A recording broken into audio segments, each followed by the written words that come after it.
Habang papalapit ng papalapit ang tinaguriang Battle for Greatness, painit ng painit ang Pacquiao-Mayweather fever.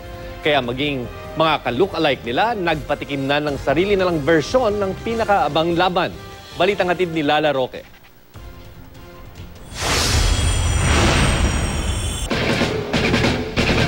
Sa tikas at estilo, alam mo nang matinding bakbakan ang masasaksihan mo. Sa tingin pa lang wala nang gustong patalo. Masusulya pa na? Mayweather is always the winner. Huwag kayong kabahan, akong nalaban sa ring.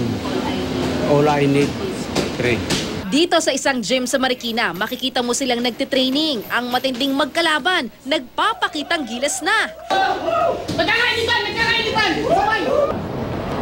Teka, hindi na paaga ang pinakaaantabayan nating tinaguriang Battle for Greatness ni Mayweather at Pacquiao. Dahil ang dalawang boksingerong ito, ka-look-alike lang pala ng dalawang bigating boksingero. Si Dodi, boxing trainer sa isang gym. Bata pa lang daw siya, hilig na talaga niyang magboxing. Tubong Jensen si Dodi at nakasama na raw niya ang pambansang kamao.